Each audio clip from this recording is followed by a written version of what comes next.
The homeowners association sliced my century-old oak tree in two while I was attending my father's funeral. The act backfired with such spectacular results that the tree is now the most popular photo destination in the entire county. This is a tree that my own great-grandfather planted with his hands back in 1923. For generations of our family have had their pictures taken beneath its branches. On the very day I laid my dad to rest, the HOA president concluded it was the ideal moment to saw it directly down the middle, as if she were chopping firewood. When I returned to my driveway that evening, utterly shattered emotionally, she was there. Pristine Cartwright was standing beside the remains of my family's heritage, a self-satisfied smile on her face and a clipboard brimming with emergency work orders. The tree resembled something cleaved by a massive sword. Half of it stood while the other half was gone, a completely surreal sight. But there's a lesson in destroying something lovely out of pure malice. Occasionally, it only serves to show people how truly unattractive you are. What would you do upon returning home to discover your 100-year-old family tree had been demolished while you were in mourning? Leave a comment to let me know where you're watching from and if your HOA has ever done something this outrageous. Let me introduce you to Derek Holbrook. That's who I am. I'm a 52-year-old electrician, the third generation to occupy the house my grandmother acquired when this area was nothing but cotton fields and hopeful dreams. It's a 1947 craftsman-style home with broad porches and built-in features everywhere. Where the morning sun streams through the leaves of a 100-year-old oak onto my kitchen table, the entire house carries the scent of sawdust and robust coffee, aromas that seep into your very being. After 75 years, that oak tree just outside my window was planted by my great-grandfather with his own two hands in 1923, the year he returned from the war trenches in France. He said he needed to look at something beautiful after witnessing so much ugliness. Every significant family event took place under those boughs. First steps, graduation pictures, even my wedding photo from a time when I still had faith in forever. When my dad fell ill, he would sit beneath that tree each morning, with his coffee, observing the sunrise filter through the foliage. For 2 months, I watched cancer consume the strongest man I ever knew. The divorce papers arrived 3 weeks before his diagnosis. It seemed my wife couldn't uphold the in sickness and in health vow when reality became too stark. So, that house and that tree were no longer just property to me. They represented my final link to everything that held meaning. This is where the story gets compelling. This land was once farmland until developers arrived 15 years ago.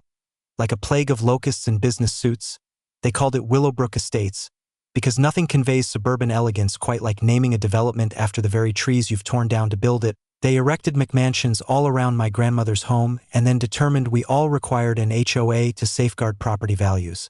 My house was grandfathered in with a voluntary compliance status, which is akin to saying a root canal is optional if you happen to enjoy agonizing pain. Enter Christine Cartwright, stage right, armed with a clipboard and a clear mission. She relocated from California 6 years ago and immediately sought the HOA presidency as if she were running for global dictator. A real estate agent, of course. She resides in the largest home on the cul-de-sac, a 4,800 square foot monument to beige perfection where even the welcome mat appears to have an Ivy League education. The clicking of her manicured nails on that clipboard became the neighborhood's unofficial alarm. The campaign of harassment began with what felt like love letters. If love letters were printed on HOA stationery and threatened legal repercussions, my lawn was a 1/4 inch too high. My mailbox was an incorrect shade of black. Apparently, a distinction exists between midnight and obsidian that only a person with an excess of time and a deficit of purpose could discern. My work truck was in violation of the commercial vehicle clause, a rule buried deeper in the HOA handbook than Jimmy Hoffa, but the tree became her fixation.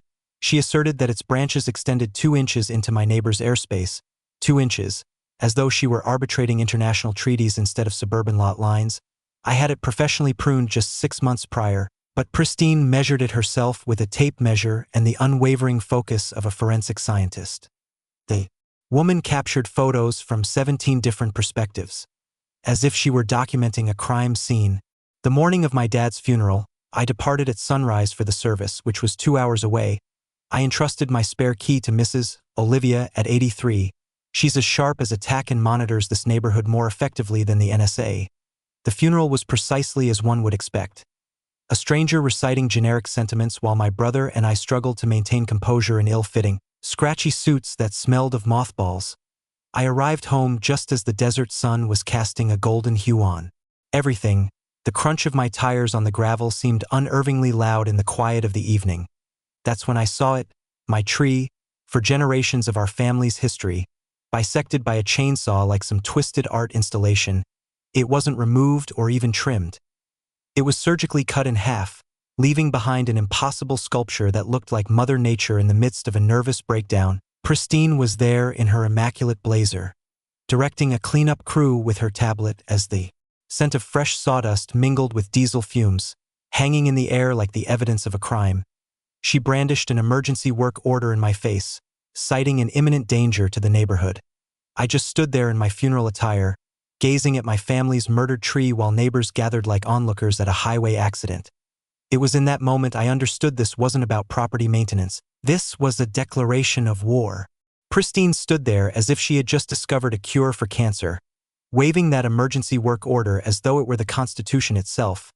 3 neighbors called about dangerous widowmaker branches, she declared, her voice loud enough for the assembling crowd to hear. The HOA has emergency powers to protect the community from imminent threats. Imminent threats? Sure. And I'm the Easter Bunny. I insisted on seeing these supposed complaints.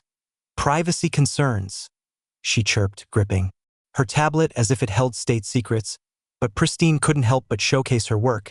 She had documented it all. Photos with timestamps, measurements precise to the millimeter, and estimates from contractors. The woman had transformed tree murder into a forensic science.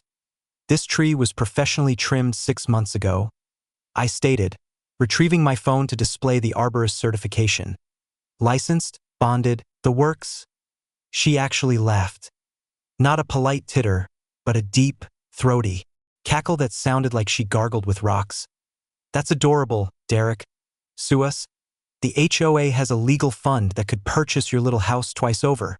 That's when I perceived something odd beginning to happen. As Pristine gloated, neighbors were taking out their phones, not merely to stare, but to share. The image of the half-tree was circulating on social media more rapidly than gossip at a bake sale.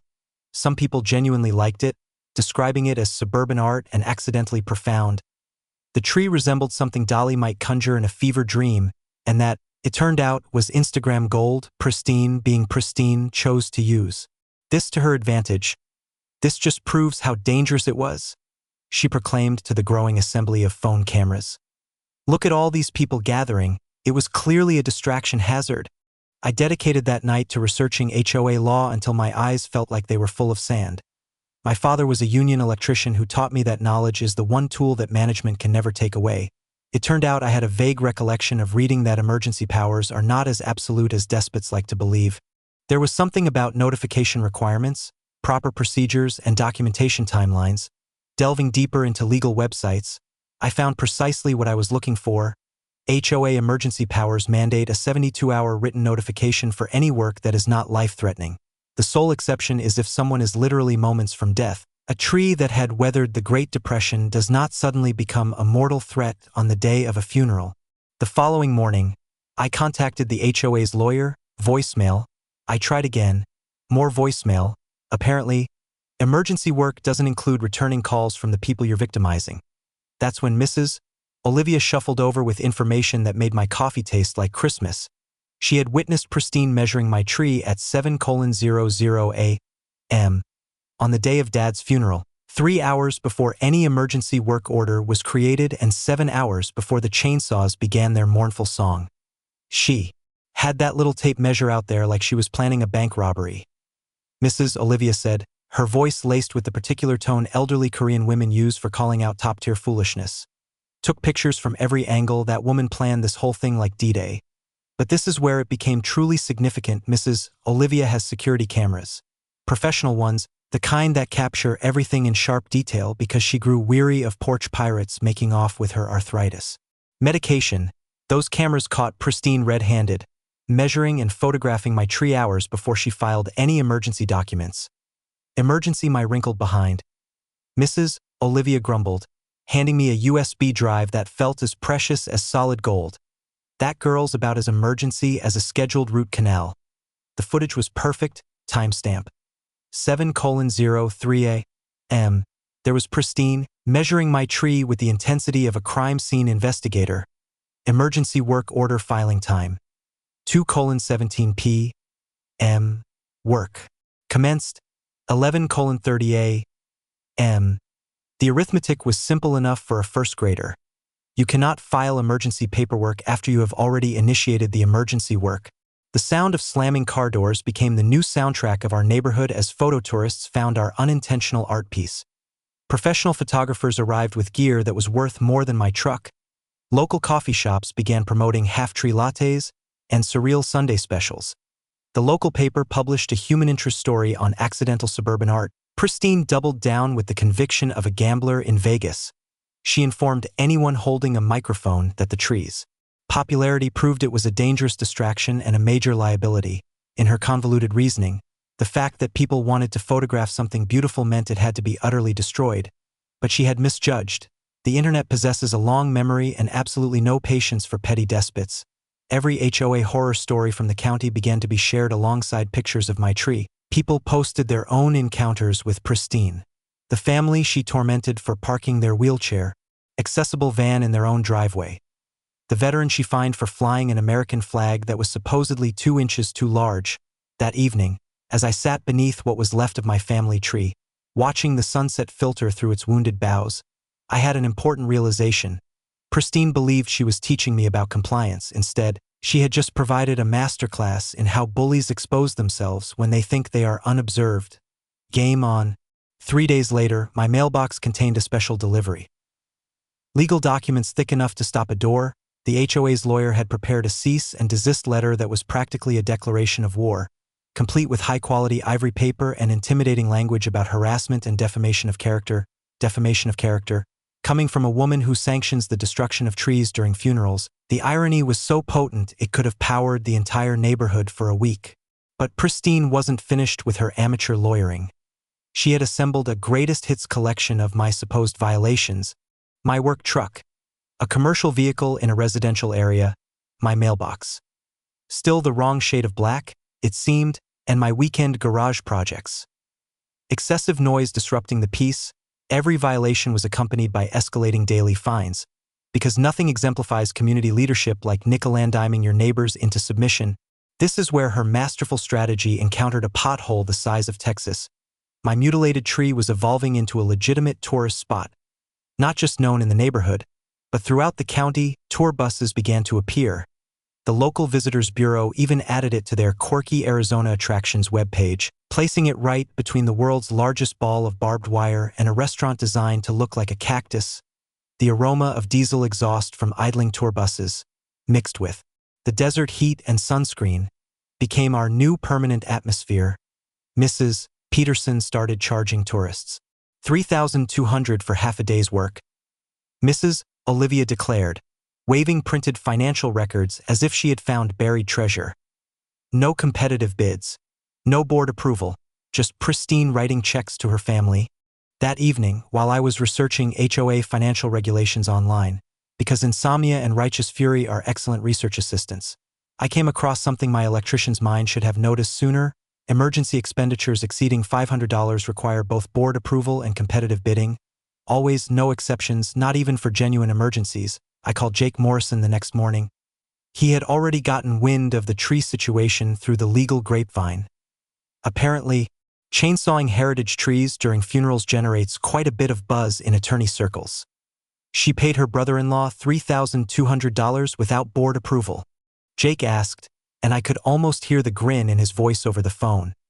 That's not just a procedural violation. That's potential embezzlement. While I was assembling my case, Pristine initiated her character assassination campaign. Anonymous complaints about my electrical work began to surface at my job sites like weeds after a spring rain. Safety inspections were coincidentally scheduled every time I posted an update about the tree situation. There were whispered rumors that I had become unstable since Dad's passing, using grief as a pretext to harass innocent board members. The psychological warfare felt like death by 1,000. Paper cuts. Neighbors who once waved now found their shoelaces utterly captivating when I drove past. Mrs. Rodriguez, who had brought me casseroles while Dad was sick, suddenly had urgent gardening to attend to whenever I was nearby. Then the anonymous notes started. They were on cheap, dollar store paper with messages scrawled in block letters that resembled a third grader's handwriting. Drop the lawsuit or things get worse. Trees aren't the only things that get cut down. Smart people. Know when to quit. I found them everywhere. Tucked under my windshield wipers, pushed through my mail slot, even taped to my front door. The paper was rough and scratchy, the kind that gives you a paper cut if you're not careful.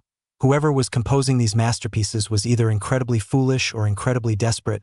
But Pristine's masterstroke occurred when Channel 7 decided to produce an investigative segment titled HOA Overreach. When tree trimming goes too far. She couldn't pass up the spotlight, agreeing to an on-camera interview dressed in her finest power blazer and wearing a practiced expression of concerned citizenship.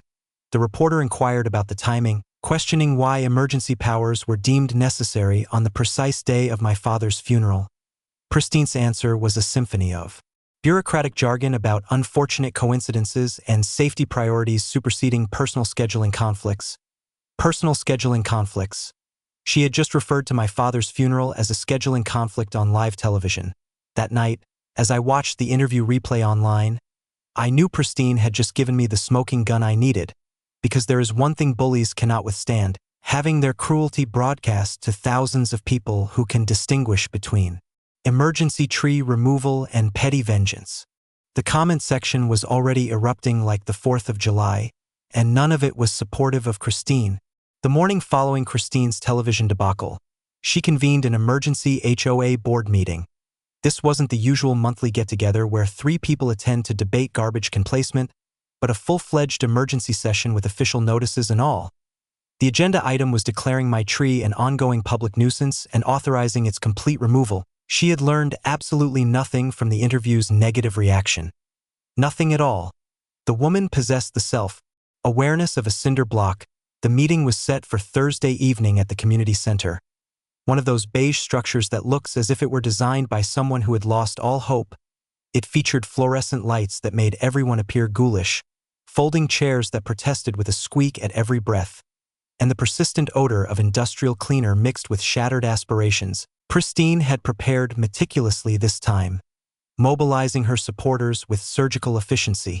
She brought in a professional landscaper to speak about structural instability and liability risks. She had documents concerning the impact on property values from uncontrolled tourist activity. She even presented a petition with 37 signatures calling for immediate action. The landscaper, a man who seemed as if he would rather be anywhere else on the planet, testified that the remaining half of the tree was compromised and could topple without warning. It didn't matter that my certified arborist had already provided a report stating it was structurally sound. Pristine's expert wore a tie and had PowerPoint slides, which apparently made him more believable, but I had been active too. That morning I had gone to the county courthouse and retrieved the original property deed from 1947. Sometimes the most effective weapon against bureaucracy is older bureaucracy, and I had certainly hit the jackpot. The deed included an environmental protection clause that mandated the preservation of significant mature trees on the property, not just any trees, but specifically mature ones, and my oak was explicitly noted by the original surveyor as a heritage specimen estimated 100+ years to be preserved in perpetuity. In perpetuity, that's legal terminology for forever. You power-crazed clipboard wielder. Jake had driven down from Phoenix for the meeting, equipped with copies of the deed and a briefcase filled with legal precedents. He looked like the type of lawyer who actually reads law books rather than using them as doorstops, the kind who could make opposing counsel break into a cold sweat with a politely phrased motion. The community center was as packed as a championship boxing match. Pristine's supporters gathered near the front, primarily newcomers who had bought into her property value rhetoric. My allies were scattered throughout the room. Longtime residents, people who remembered when this area was farmland, and even tourists who had driven in specifically for the meeting after seeing the news reports. Mrs. Olivia had secured a spot in the front row, armed with a folder thick enough to stop a bullet. She had spent the week chronicling every procedural misstep, every financial anomaly, and every abuse of authority Pristine had committed since she took office. The woman had elevated HOA accountability to a form of performance art. Pristine banged her gavel to call the meeting to order with all the gravitas of someone who has watched too many legal dramas. She presented her case like a prosecutor, complete with charts illustrating declining property values and traffic disruption data that would have impressed a statistics professor. "This tree has become a circus?" she proclaimed, pointing to enlarged photos of tourists taking selfies. "Property values are suffering. Children can't play safely in their own yards. Something must be done." That's when Jake rose, briefcase in hand, as if he were about to conduct a delicate operation. "Before this board votes on anything," he began, his voice imbued with the kind of authority that makes people sit up straighter, "I'd like to present some documentation that might interest you." He produced the property deed like a magician revealing a winning card. "This tree is protected under the original environmental covenant attached to this property. Any destruction requires city permits, environmental impact studies, and approval from the Historical Preservation Committee." The room became so silent you could hear the fluorescent lights buzzing their deathly hum. Pristine's face cycled through more colors than a chameleon in an identity crisis. "Furthermore," Jake went on, clearly relishing the moment, "the emergency tree cutting was performed without the proper permits, violating city ordinances and state environmental protection laws. The contractor who performed the work could face criminal charges for the destruction of protected flora." Pristine's landscaping expert suddenly found his shoes incredibly interesting. The contractor in question was seated 3 rows back and looked as if he would prefer swimming with sharks to being in that room. But Jake wasn't done. The HOA also violated its own financial procedures by awarding a no-bid contract worth $3,200 to a board member's relative without proper approval. That's not just a procedural violation, it's potential embezzlement under state law. The silence stretched out like warm taffy until someone in the back began to clap slowly. Then another person joined in. Within 30 seconds, half the room was applauding while Pristine sat there, looking as if she had been struck by a freight train loaded with legal documents. That's when I knew we had transitioned from playing defense to a full-scale offensive. Pristine thought she was orchestrating a public execution.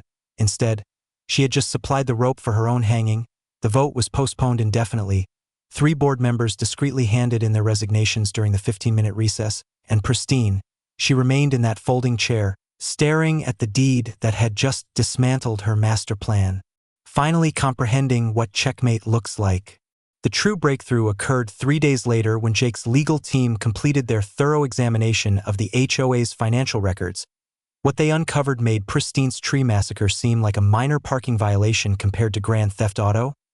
"Derek," Jake said over the phone, his voice tinged with the particular excitement lawyers get when they sense a major victory. "You need to sit down for this. Your tree wasn't about random revenge. It was a desperate cover-up," it turned out. The original 1987 Neighborhood Development Agreement included an environmental protection clause that rendered my property essentially inviolable. Any significant mature tree over 50 years old was safeguarded by a county ordinance that necessitated environmental impact studies and city permits for its removal. The oak tree was specifically identified by name in the surveyor's report as a heritage specimen requiring perpetual preservation. Perpetual as in forever, as in even a divine being would need a permit from 3 separate agencies to so much as touch that tree. But here's the detail that made my coffee taste like a Christmas miracle. Pristine was aware of this. She had known for months. The HOA's insurance company had identified the environmental liability during their annual policy review. Any harm to protected flora could lead to criminal charges and civil fines of up to $50,000. She wasn't trying to enforce HOA rules, Jake clarified. She was trying to eliminate evidence before the insurance audit discovered the violation. The financial smoking gun was even more damning. Jake's forensic accountant had identified a pattern of no-bid contracts stretching back 3 years. A total of $47,000 in HOA funds had been paid to companies owned by Pristine's relatives. Her brother-in-law's landscaping company, her cousin's fence repair service, and even her unemployed nephew's consulting firm, which existed only on paper. Pristine hadn't just been on a power trip. She had been embezzling HOA funds through her family members, and the insurance audit was getting dangerously close to exposing the entire operation. My tree was meant to be destroyed before anyone could establish that it was protected, thereby removing the liability that would prompt a complete financial investigation. The tree cutting wasn't personal, Jake said, though I could hear the rustle of papers as he organized his evidence. It was criminal. She needed that tree gone before the audit revealed her embezzlement scheme. Mrs. Olivia had supplied the last piece of the puzzle. Security footage that showed Pristine meeting with the landscaping crew 2 weeks before my dad's funeral. They weren't discussing an emergency tree removal. They were planning it. The timestamp on the video revealed her handing over cash payments. No checks, no official HOA records. The insurance company's initial audit had already flagged financial irregularities that required immediate investigation. Christine's real estate license was being reviewed by the state board for conflicts of interest. Her husband had discreetly filed for divorce the month before, likely in an attempt to shield his assets from the impending legal disaster. Everything suddenly clicked into place. The harassment campaign wasn't about the color of my mailbox or the height of my grass. It was about forcing me out before I could find out about the environmental protections on my property. The emergency tree cutting wasn't an act of spite. It was the destruction of evidence. The anonymous threats weren't just intimidation tactics. They were acts of panic. Christine wasn't a petty neighborhood tyrant. She was a desperate criminal who had been caught with her hand in the cookie jar and was trying to eliminate the evidence before the adults arrived to count the cookies. "How much trouble is she in?" I asked. Jake's laugh could have powered a small town. Criminal charges for embezzlement, fraud, destruction of protected property, and filing false emergency reports, civil liability for restoration costs, punitive damages, and legal fees, professional sanctions that will cost her real estate license, and personal bankruptcy once her husband's divorce lawyers are through with her. The woman who thought she was teaching me a lesson about HOA compliance was about to receive a masterclass in consequences in a beautiful twist of irony. If she had simply left my tree alone, none of this would have ever been discovered. Her own greed and desperation had set in motion the very investigation that would ruin her. Sometimes karma doesn't just circle back. It reverses the truck and runs you over twice for good measure. Jake's office had the scent of leather-bound legal texts and the kind of coffee that costs more per pound than most people's car payments. We laid out our plans across his conference table like generals mapping out D-Day. Only instead of invading coastlines, we were preparing to dismantle a suburban embezzlement ring. A three-pronged attack, Jake stated, pulling out legal pads that looked as though they had been through a shredder and reassembled by someone with an obsessive-compulsive disorder, criminal charges, a civil lawsuit, and HOA governance reform. We will hit her from every conceivable angle until she has nowhere left to run. The criminal case was practically building itself. The district attorney's office had launched a formal investigation after Jake supplied them with financial records that showed the pattern of fictitious contracts, embezzlement, fraud, destruction of protected property, and the filing of false emergency reports. Christine was facing more charges than a mafia bookkeeper, but the civil lawsuit was where we would truly make her feel the consequences.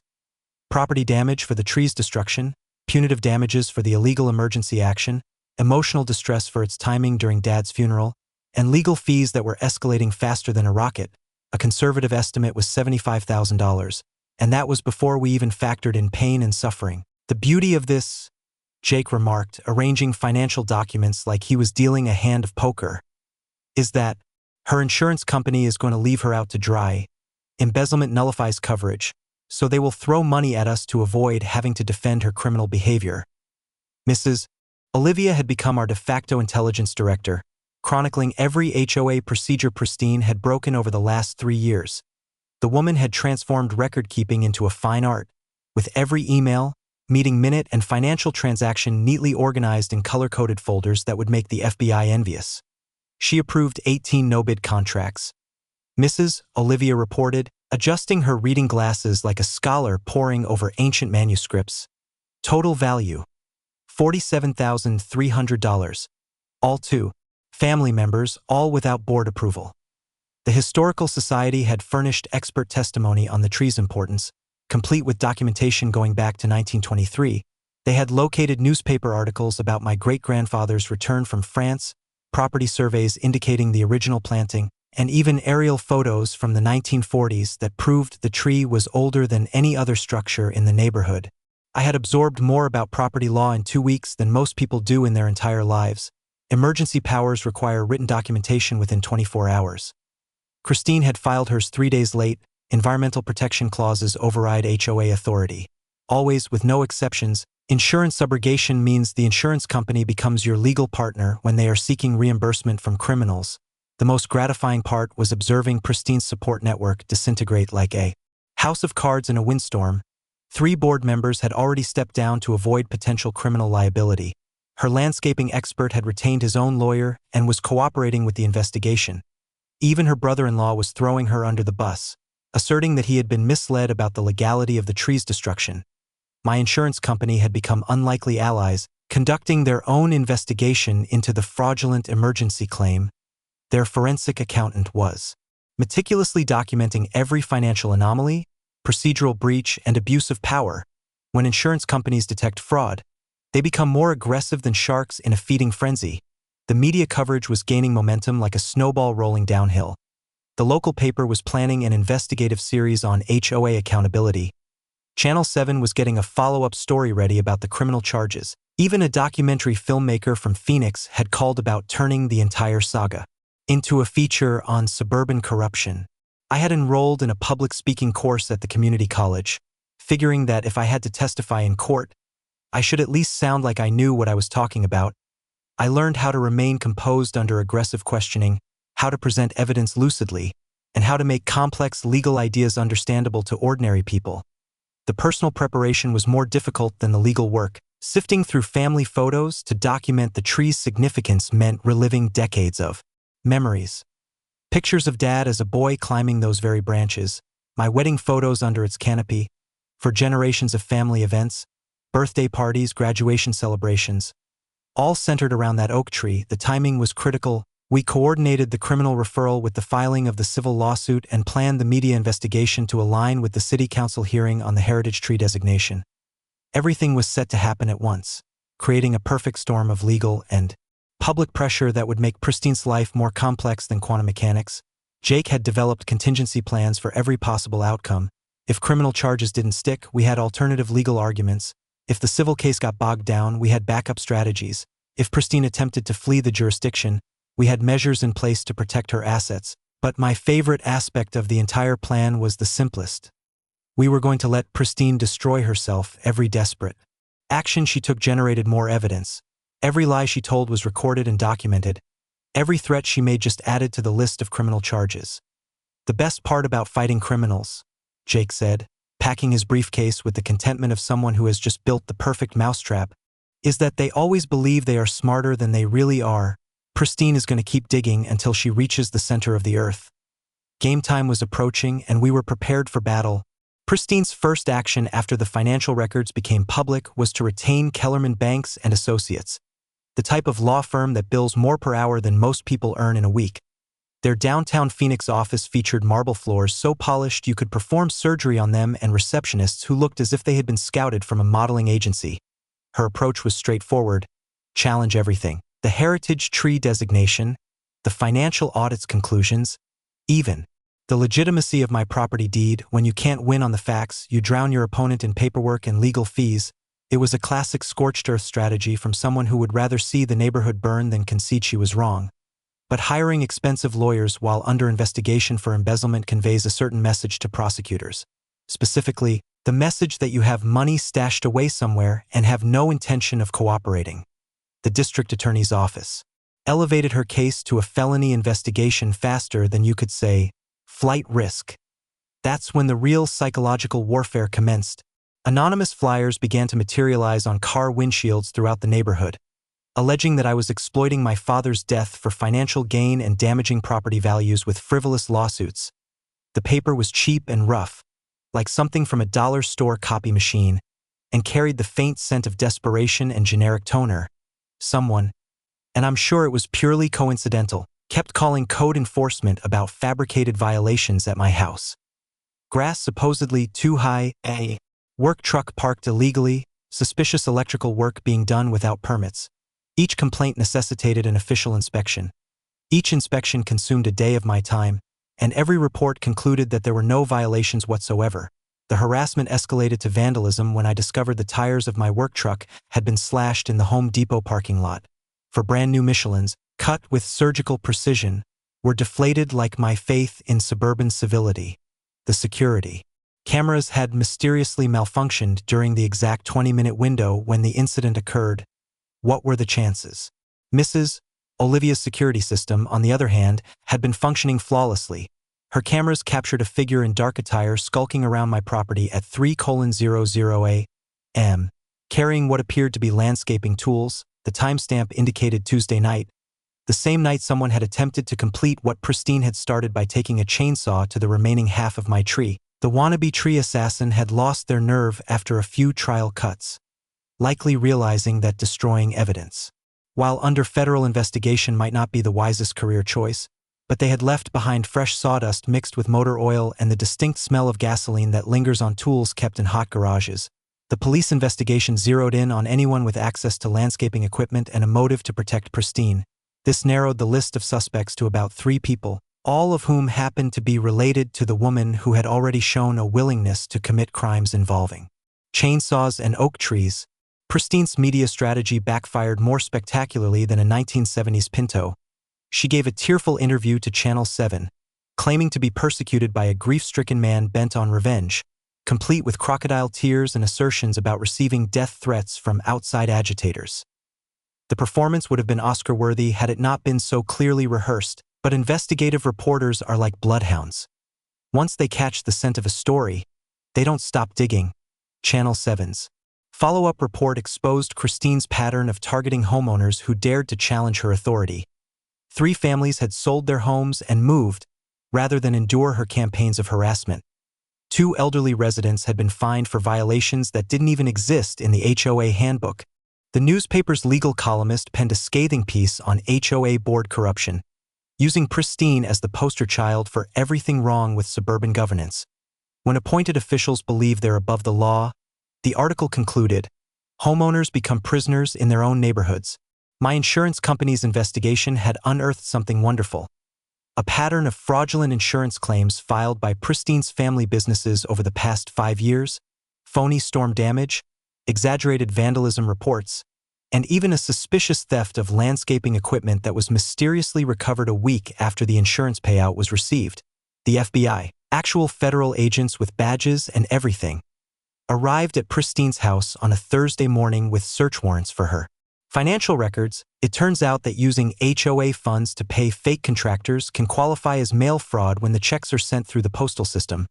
Federal charges typically carry longer sentences than state charges, and federal prosecutors are not as generous with plea bargains as local district attorneys.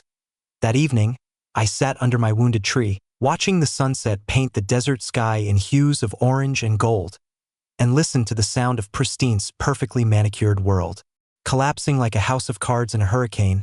Her expensive lawyers were about to learn that defending embezzlement cases becomes exponentially harder when your client keeps committing new crimes during the investigation.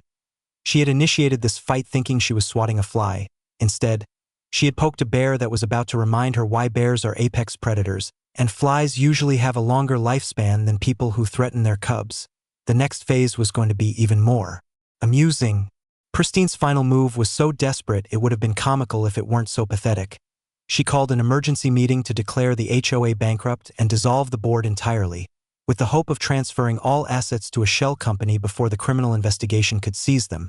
Her strategy had all the subtlety of a toddler hiding cookies by eating the evidence. The meeting notice was issued on a Friday for a Monday morning session. While technically legal, it was clearly intended to keep attendance low. She had scheduled it for 7 a.m. at the community center, counting on most homeowners being either at work or busy getting their children ready for school. It was a classic dictatorial tactic. Change the rules when no one is paying attention, but news travels quickly in a neighborhood where someone has been committing crimes with chainsaws. By Sunday evening, social media was alight with meeting details and calls for everyone to attend. Mrs. Olivia had set up a phone tree that was more efficient than the Pentagon's communication network. Monday morning dawned with the kind of desert heat that softens asphalt and shortens tempers. The community center parking lot resembled a political rally, overflowing with cars, pickup trucks, and at least 3 news vans with satellite dishes aimed at the sky like mechanical sunflowers. Inside, Pristine sat at the head table, looking as though she had aged 10 years in 2 weeks. Her trademark blazer was creased, her usually perfect hair was showing gray roots, and her hands trembled slightly as she sorted through papers that likely contained more fiction than the local library. Due to mounting legal costs and frivolous lawsuits, she announced to a crowd that occupied every seat and lined the walls, "The board has no choice but to declare bankruptcy and dissolve this HOA." The audience's response was immediate and vociferous. Cries of "No!" and "Show us the books!" reverberated off the walls while Pristine hammered her gavel as if she were driving railroad spikes. The smell of Many people in too small a space mingled with nervous sweat and the industrial disinfectant that never quite concealed the building's underlying mustiness. That's when Jake rose from the back row, briefcase in hand and wearing the kind of smile that makes defense attorneys reach for antacids. "Before this board takes any action," he said, his voice cutting through the turmoil like a sword through silk, "I have some documents that might interest everyone." He strode to the front with the deliberate pace of someone who knows they hold all the winning cards. "Mrs. Cartwright, you're served." The papers landed on the table with a gratifying thud that seemed to echo in the abrupt silence. Criminal charges for embezzlement, fraud, and destruction of protected property. A civil lawsuit for damages exceeding $75,000. And a federal investigation into mail fraud and racketeering. Pristine's face went through more color changes than a sunset time-lapse. White to red to green and back to white, as if someone were controlling her complexion with a remote. "Furthermore," Jake continued, clearly savoring the performance, "any attempt to dissolve this HOA or transfer assets while under federal investigation constitutes obstruction of justice and tampering with evidence. I've already filed injunctions preventing any such actions." The FBI agents who had been sitting quietly in the back suddenly became very interesting to everyone in the room. They had been documenting Christine's bankruptcy scheme in real time, adding witness tampering and obstruction charges to her growing list of felonies. But the most beautiful moment arrived when Detective Rodriguez from the County Sheriff's Department approached the head table with handcuffs that glistened under the fluorescent lights. "Pristine Cartwright, you're under arrest for embezzlement of public funds, filing false emergency reports, and destruction of protected environmental resources." The sound of those handcuffs clicking shut was sweeter than church bells on Christmas morning. Pristine's meticulously crafted facade shattered completely as she was led away in cuffs, her expensive lawyers scurrying behind her like bewildered puppies chasing a fire engine. The room erupted in applause that continued for a full minute. Cameras flashed, phones recorded, and somewhere in the commotion, Mrs. Olivia was high-fiving people half her age while clutching a folder of evidence that had helped topple a neighborhood tyrant. The remaining board members, what was left of them after the resignations, voted unanimously to cooperate fully with all investigations and to implement transparent financial procedures. The bankruptcy motion died more quickly than a vampire in sunlight, and emergency audits were scheduled for the following week. Outside the community center, reporters swarmed like bees around a honey spill. The questions came rapidly and predictably. How did it feel to see justice served? What would happen to the tree? Was this really about HOA overreach or something larger? I kept my responses brief and let Jake manage the legal details, but when one reporter asked what I had learned from the entire experience, I gave them the soundbite that would be broadcast on news reports for weeks. I learned that bullies rely on good people staying quiet. The moment you shine a light on their behavior, they scatter like roaches when you turn on the kitchen light. That evening, sitting under my half-tree with a beer and the deep satisfaction of having watched karma deliver a masterclass in consequences, I realized something important. This hadn't just been about saving my family's heritage. It had been about proving that ordinary people can fight corruption and win, even when the system seems designed to work against them. Sometimes David doesn't just defeat Goliath, he gets him arrested for tax evasion, too. The city council hearing was set for Wednesday evening, and by 5:00 p.m., the chambers were more crowded than a sardine can at a fish festival. Media crews had established what looked like a small television studio, complete with lighting rigs and enough cables to power a small town.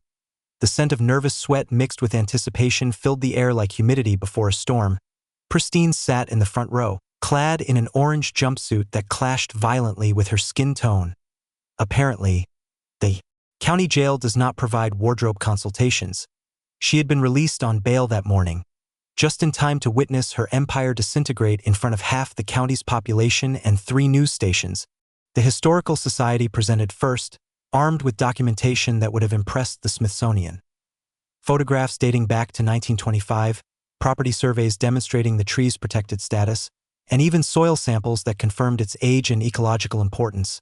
The presenter, a retired professor who looked as if he had walked straight out of a history book, spoke with the kind of authority that makes politicians uneasy. "This oak tree represents not just botanical heritage," he explained, gesturing toward enlarged photos of my great-grandfather planting the sapling, "but the agricultural history of this entire region. Destroying it was equivalent to vandalizing a natural monument. The certified arborist testified next, explaining how the remaining half of the tree could not only survive but also flourish with proper care. His PowerPoint presentation featured recovery timelines, restoration methods, and projected growth patterns that made the tree sound more like a patient recovering from surgery than a victim of suburban aggression. That's when the district attorney's representative dropped the bombshell that made Pristine's face turn whiter than fresh snow. Mrs. Cartwright has been formally charged with 6 felonies, including embezzlement of public funds, environmental destruction, and conspiracy to commit fraud.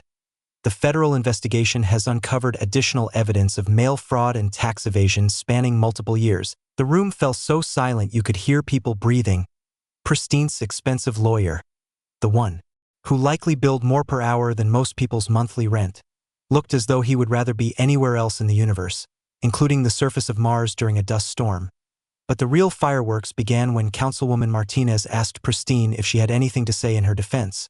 The woman who had terrorized an entire neighborhood with clipboards and fabricated emergencies stood up, still bearing the handcuff marks on her wrists like jewelry, and proceeded to have what can only be described as a complete public meltdown. "This is a witch hunt," she shrieked, her voice cracking like a teenager whose parents just discovered his browser history. "That tree was dangerous. I was protecting the community. These people are just jealous of successful leadership." She rambled for 10 minutes about conspiracy theories involving the media, the insurance companies, and somehow the federal government. Apparently, everyone was out to get her because she understood property values better than the sheeple she had been trying to protect. The security guards began to move toward her when she started pointing accusatorily at random audience members, claiming they were paid agitators and outside troublemakers. The irony of a California transplant calling longtime Arizona residents outsiders was seemingly lost on her. But it was not lost on the crowd. That's when I stood up. The room quieted, except for the soft whir of news cameras turning to capture whatever was about to unfold. Pristine was still ranting about persecution and unfair treatment when I accepted the microphone the council clerk offered me. "Mrs. Cartwright," I said, my voice carrying distinctly through the chamber's sound system. "You cut down my family's 100-year-old tree while I was burying my father. You embezzled money from neighbors who trusted you. You filed false emergency reports and threatened people who questioned your authority." I paused, looking directly at her as she stood there, trembling with rage and what little remained of her dignity. This was never about tree trimming or property values. This was about power, and what happens when small people get a little bit of it and forget they're still accountable to the community they claim to serve. The silence stretched for what felt like an hour but was likely only 10 seconds. Then, someone in the back began to clap. Slowly at first, then others joined in until the entire chamber was applauding so loudly that the council president had to bang his gavel to restore order. The vote was unanimous. Heritage tree designation approved, a protective buffer zone established, and a small memorial park authorized around the tree's base. The city attorney announced that criminal charges would proceed regardless of the HOA's financial status and that full restitution would be mandatory before any plea agreements could be considered. Outside the courthouse, reporters swarmed me as if I had just won the lottery or discovered a cure for a major disease. The questions came quickly. How did it feel to win? What's next for the tree? Any advice for other homeowners fighting HOA corruption? My answer became the soundbite that played on every news broadcast that night. This was never about winning or losing. It was about remembering that in America, your neighbor can't destroy your family's history just because they don't like your mailbox color. Sometimes you have to fight for what's right, even when fighting seems impossible. 6 months later, my half-tree had become the most renowned tourist attraction in 3 counties, complete with historical markers and a small gift shop operated by volunteers who donated the profits to tree preservation initiatives. The irony was exquisite. Pristine's effort to demolish my family's heritage had transformed it into a symbol of community resilience that attracted thousands of visitors and generated over $50,000 annually for local businesses. The legal fallout was everything Jake had promised and more. Pristine pleaded guilty to avoid a trial that would have been televised on court TV, receiving 18 months in federal prison plus full restitution. Her real estate license was permanently revoked. Her husband's divorce was finalized with extreme prejudice, and she was banned from ever serving on an HOA board for life. Assuming she could afford to live anywhere with an HOA after repaying $67,000 in stolen funds and legal fees, the transformation of the HOA was even more gratifying. New board members were elected on a platform of transparency and accountability, with bylaws rewritten to mandate competitive bidding for all expenditures over $500 and homeowner approval for any emergency actions.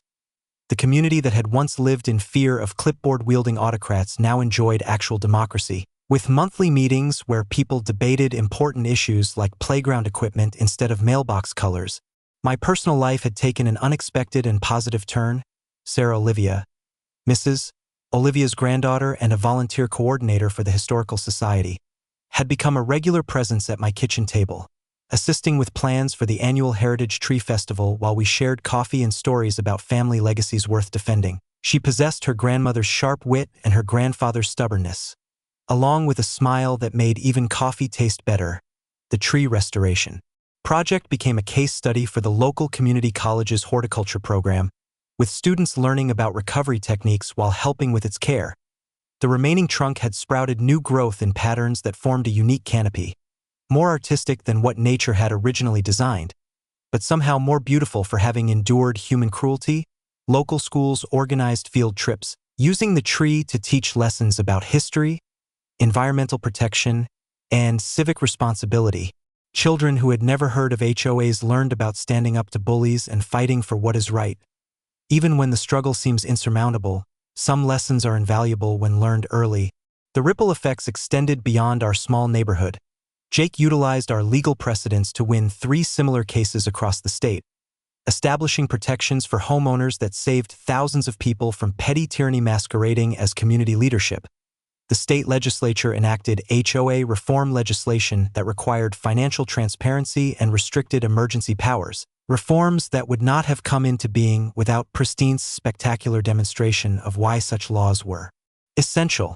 My electrical business flourished thanks to the publicity and community connections, but more importantly, I had rediscovered something I hadn't realized I'd lost during Dad's illness and the divorce: a sense of purpose. Speaking at HOA conferences about homeowner rights and peaceful resistance evolved into a part-time vocation, helping other people navigate the legal system when their neighbors decided to play dictator.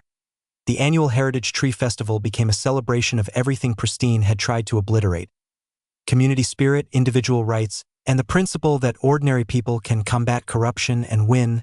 Local musicians performed under the tree's distinctive canopy. Artists exhibited works inspired by its story, and families convened for picnics, recreating the generations of memories that had been made in that very spot. For generations of family photos now featured the half-tree as a symbol of resilience rather than loss. Dad would have loved the irony. His funeral becoming the catalyst for a fight that not only saved his grandfather's tree but also exposed a criminal who had been stealing from the community for years. Sometimes the best revenge is simply to let bullies destroy themselves while you document the evidence.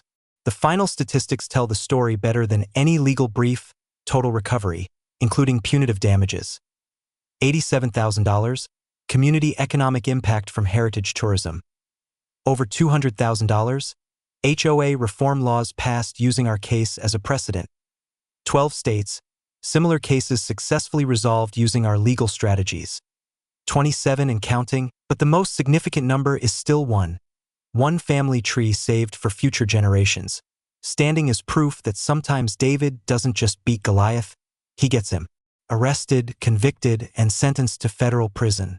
Share your HOA nightmare stories in the comments. Let's support each other in fighting suburban tyranny, and subscribe for more David versus Goliath stories where justice actually wins.